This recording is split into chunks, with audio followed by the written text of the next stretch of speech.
Taste the Daily. Salem புறநகர் மற்றும் மாநகர் மாவட்ட அதிமுக சார்பில் மாவட்ட காவல் கண்காணிப்பாளர் அலுவலகத்தில் புகார் அளிக்கப்பட்டது. அதிமுக பொதுச் செயலாளரின் நற்பெயருக்கு களங்கம் விளைவிக்கும் வகையில் உள்நோக்கத்தோடு திட்டமிட்டு சமூக வலைதளங்களில் திமுக ஐடி விங்கால் பதிவிட்டுள்ள சித்திரம் மற்றும் பதிவுகளை உடனடியாக நீக்க வலியுறுத்தி புறநகர் மாவட்ட கழகம் சார்பில் மாவட்ட கழக செயலாளர் இளங்கோவன் தலைமையில் மாவட்ட காவல் கண்காணிப்பாளர் அலுவலகத்தில் புகார் அளித்தனர். சட்டமன்ற உறுப்பினர்கள் மணி, ராஜமுத்து, நல்லத்தம்பி மற்றும் வழக்கறிஞர் பிரிவு கழக நிர்வாகிகள் ஏராளமானோர் உடனிருந்தனர்.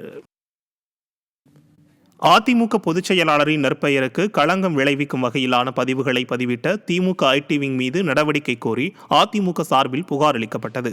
அதிமுக பொதுச் செயலாளரின் நற்பெயருக்கு களங்கம் விளைவிக்கும் வகையில் உள்நோக்கத்தோடு திட்டமிட்டு சமூக வலைதளங்களில் திமுக ஐடி விங் மற்றும் விடியா அமைச்சர் டிஆர்பி ராஜா பதிவிட்டுள்ள சித்திரம் மற்றும் பதிவுகளை நீக்க கோரியும் உரிய நடவடிக்கை கோரியும் ஆவடி ஆணையரகத்தில் அதிமுக சார்பில் புகார் அளிக்கப்பட்டது. திருவள்ளூர் தெற்கு மாவட்ட கழகம் சார்பில் மாவட்ட செயலாளர் அலெக்சாண்டர் தலைமையில் முன்னாள் அமைச்சரும் கழக சிறுபான்மை பிரிவு செயலாளர் அப்துல் ரஹீம், கழக அமைப்பு செயலாளர் திருவேற்காடு ப. சீனிவாசன் மனு அளித்தனர்.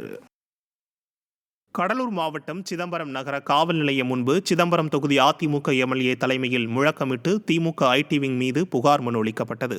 அதிமுக பொதுச் செயலாளரின் நற்பெயருக்கு களங்கம் விளைவிக்கும் வகையில் உள்நோக்கத்தோடு திட்டமிட்டு சமூக வலைதளங்களில் திமுக ஐடி விங்கால் பதிவிட்டுள்ள சித்திரம் மற்றும் பதிவுகளை உடனடியாக நீக்க வலியுறுத்தி கிழக்கு மாவட்ட செயலாளரும் சிதம்பரம் தொகுதி அதிமுக எம்எல்ஏவுமான கே.ஏ. பாண்டியன் தலைமையில் ஊர்வலமாக வந்து நகர காவல் நிலையம் முன்பு முழக்கமிட்டு புகார் அளித்தனர். இதேபோல் கிழக்கு மாவட்ட வழக்கறிஞர் பிரிவு மற்றும் சிதம்பரம் நகர அதிமுக ஐடி விங்கும் தனித்தனியே புகார் அளித்துள்ளனர். இதில் முன்னாள் அமைச்சர்கள் கே.ஏ. ஜெயபால், செல்வி ராமஜெயம் உள்ளிட்ட கழக நிர்வாகிகள் பங்கேற்றனர்.